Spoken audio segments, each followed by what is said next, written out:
แม่นบ่นี่คือสิแม่นบ่จักแม่นบ่เอ้าแม่นบ่แม่นครับเขาคือรถเบาเสียงเมื่อกี้เนาะแม่นบ่นี่แม่นผู้ชายนั่นเด้โอ้ยไก่เบิ่งสิแกงกูดินใส่นี่แม่นบ่บาดนี้ใช่พี่ไก่ไทยน่ะนี่อ้างเลย ใส่หมวกกันน็อกขับรถโอ้ยสิไปแข่งรถทางใดนี่ไอ้ สิไปใช่นี่ ไปแข่งรถทางใด ยังพ่อยังว่าเล่นไก่2 รอบผู้ โอ้ย ใส่หมวกกันน็อกนี้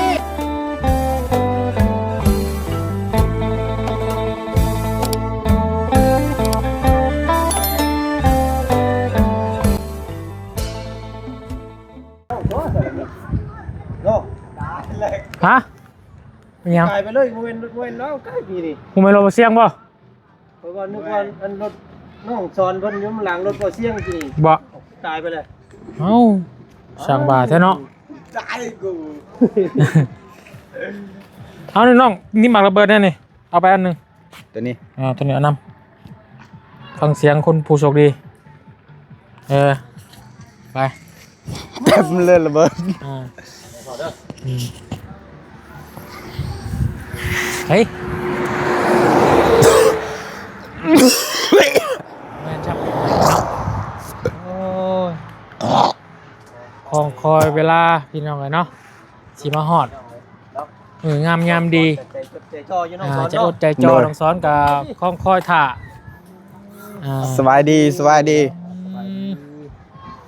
ใช่เลยพี่น้องเลยเนาะ เนาะมื้อนี้ทางบ่าวจันกับน้องสอนมายืนรอ ฟังตูพอฟังก็มักคอยสะอาดขนาดพี่น้องเนาะ เห็นทางบ่อเสียงบอกว่ากำลังเดินมาแล้วว่าสันติน้องใกล้สิฮอดแล้วเนาะ โดย แต่ว่ายังบ่เห็นอยู่นี่เนาะตื่นเต้นบ่ตื่นเต้นบ่ โดยตื่นเต้น เนาะ จะได้รถขี่คือหมู่ บ่ให้เด้อบ่เอาเด้อให้เด้อ โดย เนาะบ่ให้ดิเนาะ โดย เราดีใจเนาะบ่ให้เด้อ โดย เนาะเบิ่งดีใจคือสั่นน้ำน้องประเทศอันนี้เนาะ ชมผมใหม่มาจักนี่เนาะ ทรงผมใหม่แล้วโดยสบายดีเด้อสบายดีเด้อ สบายดี โด เนาะ ย มื้อนี้ทางเฮาก็นี่แหละพี่น้องเอ้ยมายืนรอท่ามกลางสายลมหนาวมื้อนี้ โดย เนาะพาน้องสอนเพิ่นมาคอยทางจังหวะลอกเกอร์ชื่อจักเนาะถ้าแต่เฮิงยังบ่เห็นอยู่นี่แล้วบาดนี้พี่น้องเอ้ยเฮ็ดได้นี่เนาะ โดย ผู้ทางทุกพ่อเพิ่นก็อันเสียหญ้าเสียตองท่าแล้วทั้งนั้นพี่น้องเอ้ยเนาะ ใช่ล่ะแม่นว่าเมื่อกี้กล้าไปบ่แม่นบ่ แม่นเติดอยู่เนาะแม่นบ่นี่ แม่นบ่นี่คือสิแม่นบ่จัก เฮ้ย แม่นบ่เอ้า แม่น บ่แม่นครับเขาคือรถเบาเสียงเมื่อกี้เนาะ เอาขึ้นรถเรา บ่คือรถเบาเสียงมาเมื่อกี้นี่ จักแหละ ล้างน้ำล้างรถก็แม่นได้ คือขี่กายพุ่นเสียเนาะ การบาดนี้น้องสอนเฮา แล้วชาติปานนี้พี่น้องเอ้ย ตาย โอ้ ได้นี่เนาะ บ่ได้รถแล้ว จอดชับมึงทอดเอ้ย ไปพูดไปเจ้ารอบนี่เจ้าบ่เสียงเอาไม้ผู้ไม้ก้นจัก จักแหละเขา โอ้ยสิไปผู้เฮือนน้องอันไม้น้องไทยผู้ เจ้าผู้โชคดีอยู่พุ่นมาจักเนาะ เจ้าผู้โชคดีอยู่พุ่นบ่จัก โดย เที่ยวกันเจ้าบาดเนาะ เนาะจะได้สบาย ยังคือเล่เข้าแฮะ แง่ ฮะ นาว นาวโอ้ยข่อยว่าเพิ่นดีอกดีใจเลือดบ่แล่นบ่ไหลเล่เข้านี่แล้วหนาวซะเงียดพี่น้องเอ้ยคนหนาวนี่เพิ่นเอิ้นคนบ่อาบน้ำ คนบาปน้ำมันยัง ทำคนอาบน้ำนี่มันสิบ่หนาว โบไฟสิบ่นาวเชือกบ่ได้ใส่นี่ มือใหม่แข้งขาคือสั่นยังแท้มื้อนี้เนาะ ตื่นเต้นนะอันนี้ ใช่รถแหละท่ามาดนแล้ว ว่ากายกันเทิงมันนะรถบ่เสียงแม่นแล้วเมื่อกี้ แม่นแล้ว เนาะมารอแต่ถึงเลยที่กายพุทธไปพุ่นเลยเด้รักบ่แม่นของน้องสอนซะแล้วข่อยเบิ่งครับแล้ว บ่แม่นว่า บาดปุดไปครับบาด รออีกจังหน่อยพี่น้องเอ้ยเนาะเนี่ยใดมันก็เป็นของเจ้าอยู่แล้วน้องเอ้ยเนาะ โดย เป็นของเฮาอยู่วันยังค่ำเลยพี่น้องเอ้ยเนี่ยใดมันอีหยังเพิ่นว่าขาดสิได้บินมาคือลูกเจ้า โด เนาะ ย ขาดสิบ่ได้บินไปคือน้องเอ็น โดย เฮ้ย ใช่เรียกชาติบ้านนี้พี่น้องเอ้ยลอกเกอร์น้องสอน สอนเราเกิดแล้ว เรายังบ่มาอยู่ เย้ เดี๋ยว แม่นบ่ เห็นบ่ แม่นบ่นี่ โอ้แม่น อ้าวผู้ชายนั่นเย้โอ้ยแล้วชาติบ้าน ตายแล้วเดี๋ยวดิ สองลบแหละ สองรอบแล้วบ่เห็น ทุกลงทางมาจากเนาะ บ่เสียงลงทางมาจาก เราลงทางมาจาก ยันเราลงแล้ว ตายขับบาท บาทนี่พี่น้อง ตายครับ กูเราตื่นเต้นเลยจังบ่ได้ทั้งนี้ โดย ดีใจน้องเพิ่นได้พี่น้องเอ้ยเนาะเฮ้ยแม่นแล้วบาทนี่ แม่นบ่เบิ่งไก่เบิ่งสิแกงกูดินใส่นี่แม่นบ่บาดนี่ใส่ ไพ่น่ะ แม่นแล้วบาทนี่พี่น้องเอ้ยแม่นแล้วตัวนี้เนาะ แม่นแล้วสิแม่นแล้วนี่เบิ่งเนาะโอ้ เดี๋ยวเข้ามารถมันหลายครับมัน ข้างแต่งเยิงบาทนี่พี่น้องเอ้ย แล้วพี่น้องมาฮอดจอดถึงแล้วเนาะรถคันงามๆของน้องสอนรามเฮาพี่น้องเอ้ยเนาะ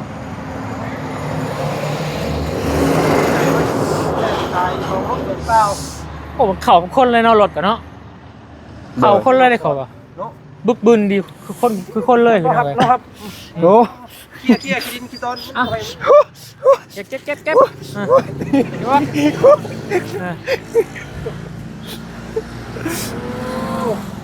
มาแล้วพี่น้องเอ้ยวันที่น้องสอนเพิ่นรอคอย ด้วย มื้อนี้เนาะ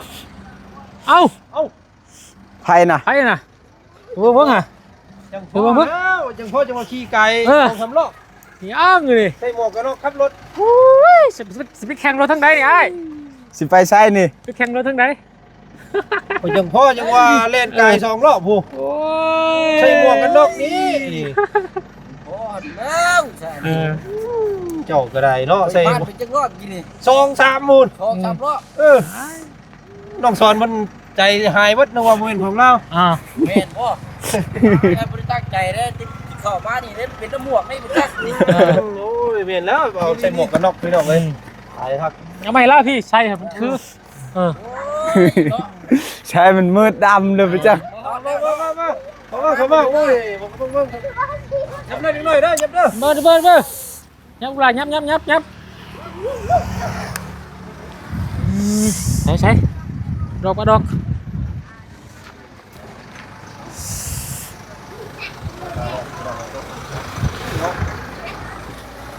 ยับขนาดพี่น้องเลยครับ โอ้งามคักเนาะ ฮะ งามคักเนาะ น้ำคักป่ะ โอ้ ใช่ลูกคำเบิ่งฮะแม่ของเจ้าลีบ่ โอ้ เป็นไง แค่ก็สิไปขับรถแข่งเนาะเอาก็ได้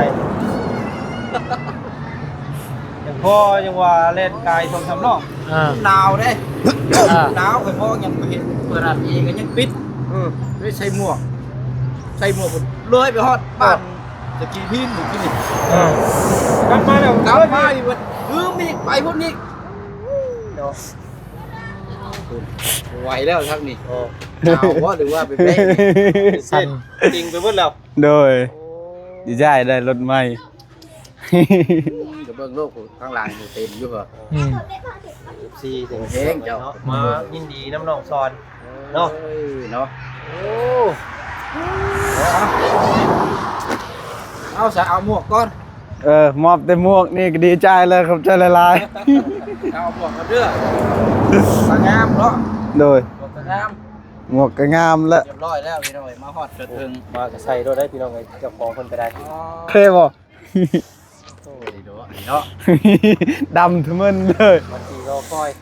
เนาะ เอาเนาะ เฮ้ยมันซื้อมาส้มมึงอยู่เนาะ มาจับมาวายบ่เนาะเนาะ มันโมเมนต์พวกพันได้นี่ บ่แม่นความฝันเด้อ ยิกเบิ้งฮะ ตบมึงอยู่เจ็บบ่ เจ็บ น้องอ่อนมาเลย เอา เปิดอันนี้ต้องเปิดไพ่ต้องเปิดไพ่ปุ๊บคิวพุ่มพี่น้อง คิวโอ้ โอ้ มีปูนก็พอแห้งบาดนี่บ่แก้ปูนมื้อเช้านี่เอาเดี๋ยวขอไม้เนี่ยมันตัวนึงเนาะดีบ่ เนี่ย โอ้ยชัดว่าเนาะข่อยก็แล่น3ชั่วโมง4ชั่วโมงบ่ได้นี่พอยมานี่ก็เพราะว่าเล่นแห้งบ่ได้ มันลมเลยนะลมกระโชกแห้ง ต้านลม เลยคอยมาคอยไปเนี่ยเนาะ โดย เอาเนาะสบายดีเด้อพี่น้องเด้อเนาะ โดยสบายดีเด้อ เนาะราคาทางผู้ใหญ่ใจดีที่มีส่วนร่วมสมทบในครั้งนี้เนาะทุกช่องทางเบิดสุขุสุคนเด้อพี่น้องเด้อเนาะมาฮอดจดถึงอย่างปลอดภัยเป็นที่เรียบร้อยบัดนี้เนาะ โดย เอาเฮาบัดนี้ก็สิเฮ็ดแนวใดบัดนี้ จะพากันเอาลงแล้วบาด โจมหามลงเนาะ ปล่อยได้หันเอารถไม่เองครับสีถลอกบ่ได้เด้ ใช่ปลายมันบ่มีบ่ เดือนหนึงได้เนาะ ปลายมัน ป้าย โดย โอ้ป้ายนี่ยังรออีกจัก3เดือน โดย เดี๋ยวตามมาบัดนี้ โดย เอาไปยืนยืน ทำนูไว้ก็ได้ไว้ แม่น โดย ยืนเรียบร้อยแล้วมื้อเช้านี่ โดย เต็มที่ก็ไว้สุดก็2เรือน เดี๋ยวรุ่นน้ำการป้ายทะเบียนแต่มื้อนี้นี่มีเลขทางออกมาแล้วคือเฮาเบิ่งมื้อนั้นแหละเนาะ 1712 แม่น1712ใช้อาเจืองได้กินนี่คือเห็นอยู่นี่อยู่บ่ เจืองแล้วมารออันต้อนรับอยู่เมื่อกี้นี่ ไปสิล่ะ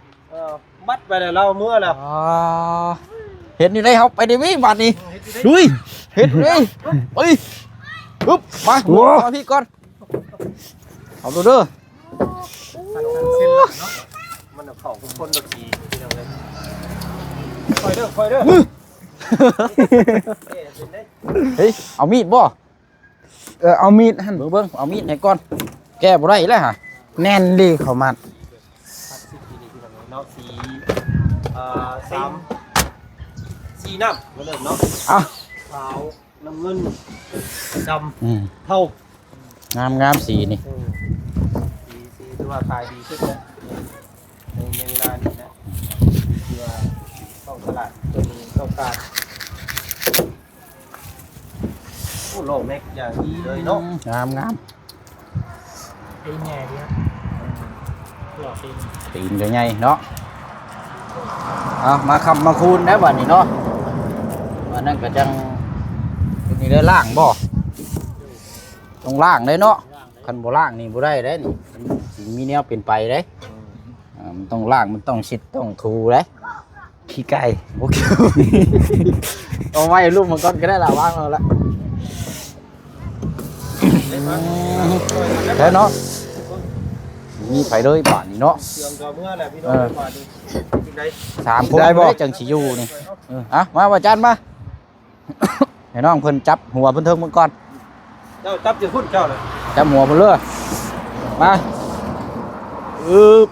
นี่แหละจับ สิบอก ยุงเอาบ่จ้ะเอาฮึดค่อยๆเด้อเอาตั้งลงก่อน ลงมาเจ้ามาดิ เอาลงมาเลย ลงมาเลย เอา1 2ฮึดโอ้โห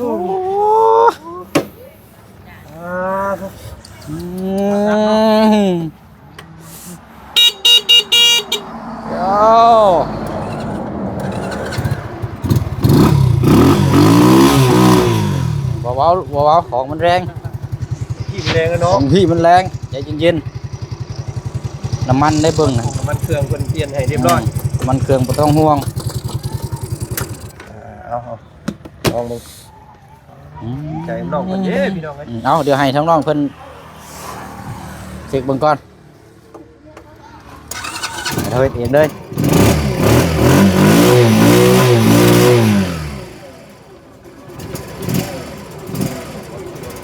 ยังเช็ครถบ่นี่ สิกได้เนาะ เอาแล้ว ได้เอาน่ะ ข้าง ผ่านบ่ โดย อ๋อ เนาะ จะเฮ็ดนี่ได้กินนี่นะ อัดท่อ เปิดได้เลยปิดบ่ โดย โดย อันนี้บ่พิวบ่ บ่ข้าง คัก ข้างแน่แล้ว คักแน่ โดยโอ้เปื้อนรถควายเนาะยังไม่ได้เช็ดมัน ไปหาผ้าว่าแม่มันไปเดี๋ยวหาผ้าว่าเช็ดชิวเนาะ ไอ้ผมเสียงอันอยู่ขึ้นมา ไปเอาเนาะไม่พี่บอกเขา โอ้รถควายเนาะ มีแต่ขี้ดินหมดเลย ญาติเบิ่งนี่ญาติให้อยู่บางคนนี่เนาะ ครับโอ้เอาเลยคัดถู หวยใส่ไล่หวยตอมได้นะรักษาง่ายสีนี่ผมเปื้อนไว้เพราะว่ามันเป็นดำเลย แล้วก็ ดำนั่น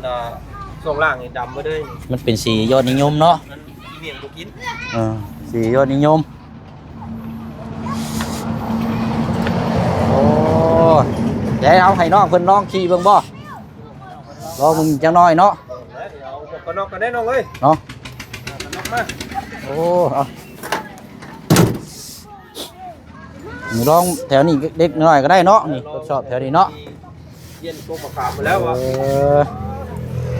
ไปล่ะไปงามเนาะ พอแล้วเดี๋ยวค่อยเช็ดเอาลองเบิ่งบัดนี้ จูบเลยจูบจังหวะนึงเลย หอมอยู่ฮะเอาอีกเดี๋ยวนี่หมองแก้มนี่หมองแก้มนี่มาหอมนี่เดี๋ยวมันสิให้เลยนี่ เอาคนมันนี่ ตาย ดีใจน้ำน้องเพิ่น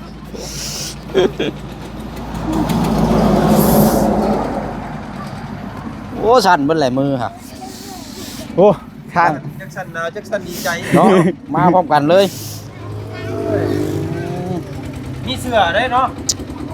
เสือ เสือมาให้น้องเพิ่นเปลี่ยนมันเข้ากันโน่นเสียง ถือก็มีเนาะ เอาจะถือก่อนเด้อ ว่าให้ครบสูตรด้วยนะแรงล่างไม่เด้อดีหน่อยเด้อลูกหลานเด้อระวังเด้อมาบ้านเบิดบ้านพี่น้องมาหุ่มเบิ่งน้องก่อนมื้อนี้เนาะบ้านหน่อยครับ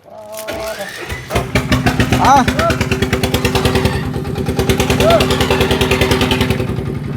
เด็ดหอยเด้อ น้องพี่น้องมานั่งน้องก่อนแตกตื่นกันทั้งหมู่บ้านเนาะ เอาติ๊กน้ำใส่เสื้อเลยรถเนาะ เสือแบบได้เสือ เสือห่านเพิ่นได้นี่ เอาใส่เลยนี่ เสือหานเพิ่น สวมใส่เลย เบอร์ ใส่รถมันจังโชคมาน ปาทิโทหนาวๆนี่ อืม ใส่เสื้อนี่มันขี้ลายตื้มนั่นละเท่บ่เท่อยู่เนาะ สีกลมเนาะ อยู่คนแล้วประเทศ คนนี่แหละขี้ลายโอ้ เอาอันนี้กระติกน้ำอันนี้เนาะ โดย โอ้ของแถมนี่เนาะ หมวกกันน็อกกันได้จัง ใส่หมวกกันน็อก มือใหม่ฮัดทับมันบ่ได้เด้ เอาใส่หมวกกันน็อกเด้ออะไร ตัวได้ วันนี้เนาะเอาสวมใส่ก่อนเดี๋ยวจังค่อยล็อกก็ได้ดอก โดย เพราะว่าหูมันรุดกินนี่เดี๋ยวจังค่อยสอดแปลงเอา ลองเบิ่งเนาะลองเบิ่งก่อนคักสิบ่ ใหม่ไปนี่จะได้ดี นุ่มมือก่อนแล้วก็จุ๊บอีก3เทื่อเป็นที ใช่ บีบครอบนั่ง เอาครอบเลยเจ้าครอบเลยเจ้าเฮ็ดนี่ นั่งเพิ่นโลดมัน บ่ได้ได้เอาเฮ็ด1 2 1 2ครับโอ้ ตาย ไปบาดนี้ขึ้นปลอดภัยบาดนี้นะเชื่อเขาโดดเด้อค่อยๆเด้อใช้บุเปิดกุญแจโอ้ยเอาเสียงนิ่มอยู่เลยเนาะ คักเนาะ โอ้ ค่อยครับ ค่อยๆค่อย รถได้เร็วครับ ๆโอ้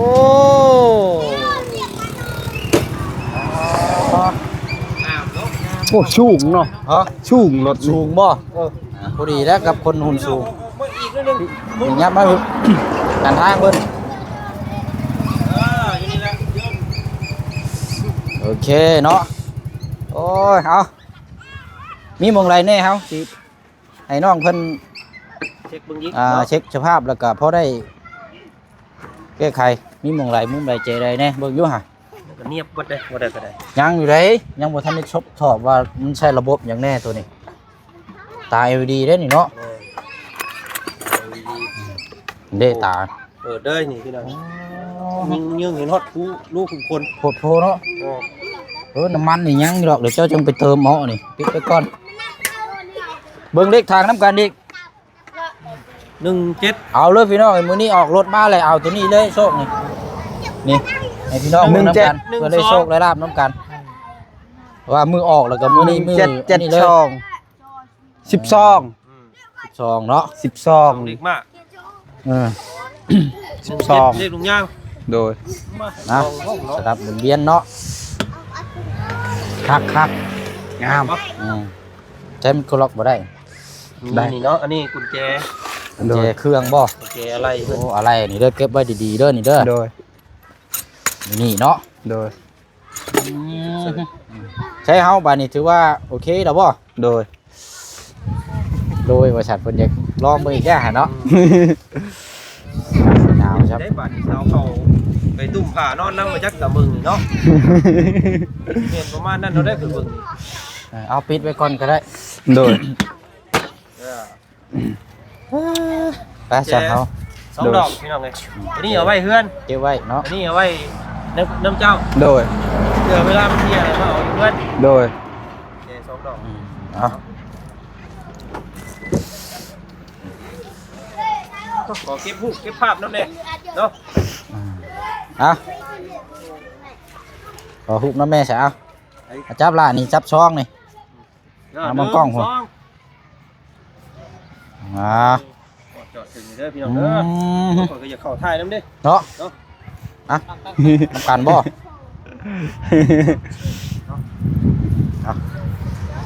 เอาฮุบน้ำกันเอาตั้งนี่แหละเนาะ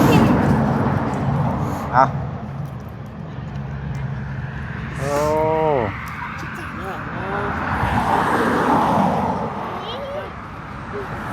้คักแล้ววันนี้เนาะ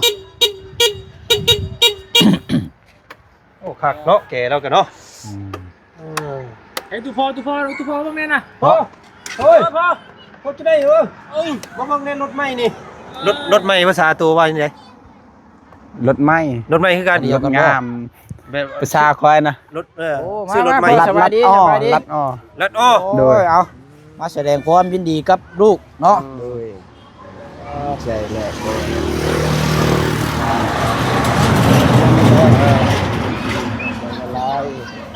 เอาไว้ใส่งานเล่นเรียกเล่นงานเด้อพอเด้อ โดย อาศัยน้องคนไปหาแพทย์หาหมอกลางค่ำกลางคืนเนาะเอาไว้เป็นประโยชน์เด้อครับเด้อ โดย หักแล้วบัดนี้เนาะเอาเดี๋ยวเฮาก็สิติดตามเบิ่งนำกันต่อไปแล้วพี่น้องเอ้ยหลังจากได้มอบแล้วเราก็สิติดตามเบิ่งนำกันอีกว่าสิเป็นแนวใดทั้งคนทั้งรถติดตามเบิ่งนำกันสองอย่าง ว่าออกรถปุ๊บนี่จอดได้เมียปั๊บแล้วจักเนาะมาพร้อมกันไปจักกับเมียนี่ โอ้เออจะได้เฮามีแต่ว่าใบตัวนี้บัดนี้เนาะ โดย เอาน้องสอนยับไปก็ได้ใบตัวนี้มันจะมีอยู่ซองหรือใบหนึ่งเนาะใบซื้อขายเด้อ โดย ใบซื้อขายแล้วเก็บไว้ให้ดีตัวนี้นี่สำคัญที่สุด โดย เวลามันเพิ่นโทรเอาป้ายมาเดี๋ยวเฮาสิเอาตัวนี้ไปยืนยันอีกตัวหนึงนี่ไปยิงป้ายนี่เด้อ โดย ห้ามไม่เฮียให้หายห้ามล้นห้าม เม่น ไทยแมงก็บ เม่ ไว้ น ดี นำอายก่อนก็ได้ อ้ายก็บ่รับประกันได้ถึงคือมันเฮียได้ใช่บ่เอาเจ้า โดย ได้ไว้ดีที่สุดนั่นน่ะเด้อ โดย ให้มันเฮียมันสิยากสิดอก โดยบ่เป็น เอา หยัง อันนี้ใบหับมาก่อนเก็บไว้ โดย ดีๆอันนี้เด้อ โดย ใบซื้อขายก็เรียกว่าครบอยู่ในนี่เลย โดย ทันที่สุดเนาะเอาเก็บไว้ก่อนล่ะเดี๋ยวแน่แหละราคงราคาอยู่ในนี่ไปเลย โดย ราคา 17 ล้าน 17 ล้านเงินบาทเท่านี้เท่าไร25,000แม่เนาะ25,000แต่เพิ่นลงในนี่มีแต่เงินกีบเฮาเนาะ เข้าใจเป็นเงินกีบเด้อ โดยเขาจ่ายเป็นเงินกีบเพิ่นก็ได้ใช้เงินกีบเนาะโอเคเอาชื่อถูกต้องตามกฎหมาย โดย ข้าวซอน โดย ซอนลามบ่ โดยสอนราม เนาะ ก็ดี บ้านเมืองอยู่นี่ไปเลย โดย เอาใส่ซองไว้ถ้าสะเนาะถามความรู้สึกทางน้องเพิ่นก่อนบัดนี้พี่น้องเอ้ย อันนี้บ่ได้แม่นความฝันอันนี้บ่ได้แม่นเรื่องเด่นอันนี้มันคือเรื่องจริงได้อล่ะเด้อ โดย เพราะว่านี่เฮาติดตามมาตั้งแต่เริ่มสมทบเปิดมา โดย หำฮู้นํกันทั้งผู้เบิ่งผู้แย่งทั้งอีซี่ทั้งผู้ใหญ่ โดย เจ้าก็สิฮู้ว่าเป็นหยังเพิ่นจังซื้อให้แล้วก็เป็นหยังทีมซุมไม้ทั้งทีมงานนี่จังซอย โดย มันเป็นเพราะเหตุหยังเอาจะตอบไม่ค่อยได้ โดย เป็นเพราะเหตุหยังซุมไม้แล้วก็ทั้งผู้ใหญ่ FC เพิ่นจังซื้อให้เพิ่นจังสดซอย โดยเขาเห็นคอยจิตใจดีกับเวลาทีมงานเข้ามาละมาลินแมนจับกล่อง จับอิหยังที่ทีมงานให้คอยเฮ็ดคอยก็เฮ็ดได้อิหยังที่ทีมงานให้ซอยคอยก็ซอยตามที่เราบอกคอยก็อยากเฮ็ดเองกับบ่ฮู้ แม่นเนาะอันนี้ โดย ก็แม่นพี่น้องเอ้ยตัวนี้ก็แม่นถือไว้ตัวนี้เด้อ โดย บ่ให้ปะ โดย แต่ว่าหนึ่งมาสำคัญก็คือตัวที่สองนี่คือความขยัน โดย ความขยันนี่คือต้องนักแน่นตลอดได้ โดย ต้องนักแน่นตลอดนั่นแหละพี่น้อง FC เพิ่นจังให้ความสนใจและเพิ่นจัง ความขยันความดี แม่นความดี ในการซ้อนเก็บตัวนี้ไว้แล้ว โดย บ่ปะบ่ปล่อยตัวนี้ อื เนาะ ม โดย มันเนี่ยความดีตลอด ความขยันความซื่อสัตย์เนาะแล้ว โด ก็ ย หนึ่งมากก็คือห้ามบอกตรงๆเลยนะห้ามนี่นะคุณเนาะ โดย ห้ามนี่นะคุณตัวนี้นี่บ่มักบ่มีไผมักหรอกตัวนี้นะ โดย เฮาไล่แล้วนี่อย่าเด็ดขาดเพราะฉะนั้นน่ะ โดย ต้องยึดถือไว้ตัวนี้เนาะ โดย เออแต่เนาะก็ถือว่าเป็นมือดีมืองามมื้อนี้พี่น้องน้ำมอบจอดถึงเรียบร้อยแล้วเนาะ โดย ป้าสนอเดียวสิให้ทั้งทีมงานมาถามเขามุ่งซึกแน่น้ำมันต้องสอนจักเด็กจักน้อยพี่น้องเนาะ โดย ครับถามช่วยกันเนาะ ก่อนจะสิให้ทางน้องสอนเพิ่นขอขอบใจพ่อคนนั้นนึง โดย เนาะสำหรับรถคันนี้ก็จะบ่เกิดขึ้นได้เนาะถ้าว่าบ่มีพ่อใจดีท่านนี้พี่น้องเอ้ย โด เนาะ ย พ่ออินทิซอน โดย เนาะ โด ซื้อย คล้ายๆกับเจ้านั่นแหละ โดย ขอบใจหลายๆเด้อ ต่างประเทศ โดย แล้วก็มีทั้งพี่ใจดีจากฝั่งไทย โดย เนาะ โดย 500 บาท โดย แล้วก็พ่ออินทิซอนนี่6 ล้าน โดย ขอบใจหลายๆเด้อทางพออินเตอร์ซอน ขอให้อยู่ดีมีแห้ง ขอให้สุขกายสบายใจ ขอให้ไปใส่มาใส่ขอให้คนเบิ่งแย่งเด้อสาธุแล้วก็ทางแม่ใจดีอยู่ฝั่งไทย ขอให้อยู่ดีมีแห้ง ขอให้สุขกายสบายใจ สาธุ ขอให้อายนำเด้อ ขอให้อยู่ดีมีแห้งที่มาร่วมสมทบในกับน้อง ขอให้สุขภาพแข็งแรงหมดทุกคนทีมงานสุมอายเด้อ สาธุ อ้าวมีแต่รักษาของ โดย เนาะอยากตอบแทนเพิ่น โดย บ่เฮ็ดเพ่บ่เฮ็ดเพ่ โดย เด้อเนาะ โดย ขี่ด้วยความระมัดระวัง โดย สติและ โด เนาะ ย รถนี่ก็ห่วยพี่น้องเอาใส่เป็นประโยชน์ก็เป็นได้ โดย ถ้ามันใส่บ่เป็นประโยชน์ก็เป็นโทษได้ตัวนี้ โดย เด้อ แม่น โดย เออ ตัวนี้แหละสำคัญที่สุด สำคัญ ตัวนี้ โดย ต้อง ไปมา ยึด ขี่ มั่น ระมัด ใน ระวัง กฎจราจร โดย เนาะใส่หมวก โด ขับ ย ขี่บ่ไว โดย แต่บ่ให้ไผแซงเด้อน้องเด้อ โดย มาฮอดแล้วเนาะโอ้ดีใจดีใจ โดย เนาะ ดีใจละลาย ดีใจ กับอาย เนาะตั้งแต่พี่เล็กพี่น้องเลยเนาะเริ่มต้นมาเนาะแอมพากระจาด โดย คิดว่าจะบ่ได้เฮือนปานนี้แหละมาปัจจุบันนี่มันได้รถอีกบานเดียว โดย เนาะอันนี้แหละคือทีมงานบอกสอนแต่ละเทือนะที่เขามาเนาะ โดย แนะนำในเรื่องที่ดี โดย เนาะ โด ดู ย มันในความดี โดย เฮาเฮ็ดดีในหน้ากล้องหล้างกล้องเฮาก็เฮ็ดคือกันเด้อ โดย เหมือนหล้างกล้องไปอย่างหนึงในโมเมนต์เนาะ มันลังต้องมันรับล่างอีกเนาะ แม่นเฮาเฮ็ด บ้า ดี โดย คือเฮาใช้ชีวิตดีแหละมันดีในตัวเฮาเองนั่นแหละ โด เนาะ ย แล้วก็เชื่อว่าน้องซ้อนมันจะทำได้พี่น้องเฮ็ด โด ได้ ย เนาะ โดย แล้วก็มื้อนี้อ้ายก็ดีใจในแม่หลายเด้อ โดย ที่ได้รถใหม่พี่น้องแล้วก็สุดท้ายนี่ก็อยากให้ขอบคุณขอบใจทางแม่ทวราชเพิ่นเด้อ โดย มีทางเดนมาร์กสมทบกันมา โดย 2,000 บาทพี่น้อง โด เนาะ ยขอบใจละลายเด้อทางแม่เพิ่น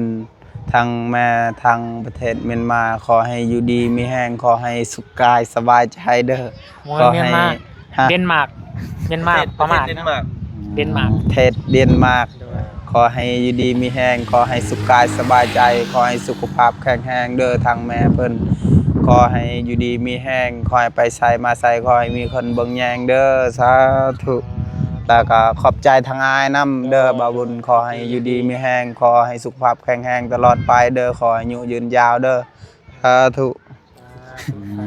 สนอเดี๋ยวเสียงสุดท้ายได้สนอบัดนี้เอา โดย ผู้ใหญ่ใจดีกันพี่น้องเนาะ อ่ะบ้านนี้ก็สุดท้ายเนาะโอ้ไว้แต่พ่อไปยืนอยู่พุ่นก่อนเนาะคนแหละเนาะมารับรถไม่พูดไปยืนน้ำลูกกูไปทางนั้นก็ได้ครับพูดมา ได้คือบ่ได้แล้วเรา อ้าวลูกได้กระซำพอได้เนาะอันยับมาใกล้ๆกันเด้ยับใกล้ๆกันนี่แหละบอกไว้นะ เอาจุดไหน ติดกันรถเอาอย่าลืมมันนี่เด้อ โดย บุมีตู้เย็นเก่าตัวนี้ไปก่อน โดย ตัวนี้แหละสำคัญอันนี้กันเนาะ โดย ถือว่าเป็นเครื่องของแถมนี่ลายซึ่งลายย่างพี่น้องหมวกกันน็อกแล้วก็กระติกน้ำแล้วก็มีเสื้อมีกระเป๋า โดย แค่นั้นแหละ โด เนาะ ย ถือว่าเอกสารครบ100บัดนี้เนาะ โดย วันนี้อนาคตทั้งเชื่อน้องเพิ่นว่าอยากไปมาหาสู่กับเหยียบมื้อเลยก็ได้อยู่ซิโน โดย เต็มที่ โด ก็ ย 2-3 ชั่วโมงฮอดมื้อเย็นมื้อยามมาอยู่บ้านเนาะ โดย แต่ว่าเป็นแว่นตาเป็นหยังห้ามตกแต่ง โดย ให้เป็นสภาพเดิมแบบนี้ โดย ตีนน้อยกระจกบ่มีนี่รับรองเนาะ โดย พอเป็นหิวไปได้ โดย นี่ เนาะเขาไปแต่ แม่น แถวบ้านเขานี่เอง อันนี้ก็ต้องใช้ตลอดเนาะ อืม เวลาเดินทางไปใช้ โดย มาใช้ปะอะไรพี่น้องเนาะมีแต่ว่าก็สุดท้ายสุดนี่เด้อบาดนี้เนาะอยากให้ทางน้องสอนพนมมือขอบมุกขอบใจทางผู้ใหญ่ใจบุญเนาะ โดย ถ้าบ่มีเพิ่นก็ทรงสิบ่มีภาพแล้วก็เห็นในครั้งนี้แหละพี่น้องเนาะ โดย เอาก็ขอบมุกขอบใจทางแม่ใจดีอยู่ทางต่างประเทศ โดย เงินจำนวน4ล้านกีบ โดย เพิ่นก็บ่ให้ซื้อประสงค์ออกน้ำพี่น้อง โดย เนาะและผู้ที่สองนี่ทางแม่พิสมัย โดย เงินจำนวน3ล้านกีบ โดย อยู่ทางต่างประเทศคือกันพี่น้อง โดย เนาะแล้วก็เป็นปัจจัยจำนวนของทางผู้เสียงซอยสมทบเปิดสมทบครั้งแรกเนาะ โดย ก็ 1,000 บาท โดย ใส่น้ำกันในคันนี้แหละพี่น้อยเนาะ โดยขอบใจละลายๆเด้อ เอาเนาะ ทางแม่ใจดีอยู่ต่างประเทศ ขอให้อยู่ดีไม่แห้งขอให้สุขกายสบายใจเด้อ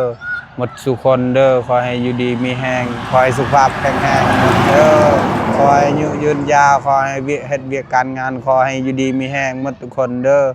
ขอให้หักหาการเงินขอให้ร่ำรวยขอให้เจริญกว่านี้อีกเด้อสาธุแล้วขอบใจทางอายนำเด้อขอให้อยู่ดีมีแห้งขอให้สุขกายสบายใจเด้ออายเด้อขอให้ไปใส่มาใส่ขอให้มีคนเบิ่งแยงขอให้คนหักแพงหมดทีมงานทีมอายทุกคนเด้อสาธุ โอ้ยเอายังบ่พอ โดย สุดท้ายบาทนี่พี่น้อง FC โดย หลักๆเลยเนาะ โดยโดยก็ขอบใจหลายๆทั้ง FC ทุกคนที่คอมเมนต์ให้มีรถมาวันนี้ขอให้อยู่ดีมีแห้งหมดทุกคนเด้อ FC ทุกคนและก็ป้าลุงที่มายืนให้คอมเมนต์ให้คอยได้รถในวันนี้ ขอให้อยู่ดีมีแห้งหมดทุกคนเด้อสาธุ โอ้ยเอาอะไรเนาะก็ถือว่าเรื่องราวเป็นมือดีมืองามบาดนี้เอาดูแลดีๆนะบาดนี้เด้อ โดย เดี๋ยวเฮาก็จังสิเข้ามาติดตามทั้งรถแล้วก็ทั้งคนบัดนี้พี่น้องให้คำแนะนำเบิ่งเพิ่มเติมนํกันอีกชั่วนึงเนาะ โดย ขออนุญาตได้ข่อยวันนี้คุณ อ่า ซื้อมาให้เดี๋ยวยังบ่ได้ขี่เบิ่ง อ่า เนาะ เนาะ บ่ได้ลองครับลองก่อนข่อย เนาะ เพราะเป็นบุญก้น โดย น้ำรถรวยเด้ยนี่พี่น้องเอ้ย บ่เลยครับ ค่อย ค่อยแก้ ชู มาง แต่ ได้ สิ รถ ยังบ่ได้นั่งกินเทื่อได้นี่เนาะจักจังน้อยค่ะพี่น้องเอ้ย น้องสูงใหญ่ครับพี่ มันช้อนมันอันนั้นนี่ล่ะไปทางไหนเฮาทางไหนโอ้เด้อบายบายบายโอ้มียังนี่ยังนะ ข่อยเลิกทัน โอ้ยแข้งขาสั้นเลยท่านมันไปเขาสิไรกันพุ่นลงไปพุ่นรถเลือด นี่นี่เนาะ แหงไหน เอาเลยพี่น้อง ดำตรงเงินมีราศีจับมีค่าแพงเลย อ๋อสูงใหญ่ครับโด เสียงดี เสียงแน่นนุปุ๊บเลย เหมาะรถกับน้องชอนไปครับรักไปขี่ลูกสาวเพิ่นกับค่ำกัน เหมาะเลยกับคอยขี้ลาย เออเพราะว่ามันบ่มีเสียง แน่น เก็บเสียงได้ดี โดย ดีแรงมัน ที่เป็นยังขับมาในที่เป็นยัง บ่ได้ได้นี่เนาะ โดยหยับมาพี่ก่อนมันสิล่ม โอ้มัน และด่ สูงเนาะ มันชูงกว่า สูงแบบฮึกนะเนาะ รอบเม็ดกับยาง เข้าห้องนอนมาได้เนาะ โดยเข้าห้องนอนและ กันแล้ว เด้อ ดีใจน้ำละ โดย เนาะ โดยโดยโดย ป้าสนอเดียว เฮาก็สิได้ขอจบคลิปลาพี่น้องไปเพียงซ้ำนี้ก่อนเด้อพี่น้องเด้อเนาะเดี๋ยวจังมาติดตามเบิ่งคือบ่เสียงเว้าน่ะพี่น้องติดตามทุกคนแล้วก็ทั้งรถเนาะ มืออื่นเนาะมืออื่นบ่ครับควันเรา ครั นะ บคอนเด้ โดย ก็แคนเอาเราได้มือ แม่นเลย โดย บ่พาออกไปทางใดเด้อ โดย ผูกคอตัวแขนก้อนล่างก้อนเนาะ ล่างน้ำอบน้ำหอมล่างก้อนน้ำกิมินมัน เอาไปผูกคอเพิ่นมืออื่น แม่นั่นแหละเนาะ ผูกแขนไว้มาทำมาพูด กลับมาคูณเป็นรถหาเงินหาค้ำเป็นรถนั่นเดินทางก็ให้ปกป้องรักษาแล้วอ่ะสิตั้งชื่อแนวไหนล่ะพี่น้องเอ้ยเนาะรถคันนี้อยากให้มีชื่อมงคลนะ รถคำคูณ คำคุณสายบุญบ่หรือว่าไง รถสายบุญ เนาะเสร็จเนาะเดี๋ยวเชิญจำเนาะก็ได้พี่น้องไปมาวันนี้เนาะ โดยสบายดีเด้อสบายดีเด้อ โดย คำคุณ โดยขอบใจหลายๆนำทีมงานสบายเด้อ เอา มาเอามักระเบิดไม่เบาปัด เอามาเบิดอะไรเอามาเบิดสลูกอะไร คิดว่าแต่บ่ได้รวมคนดังเหมือนเนาะมาร วมแล้วโอ้ย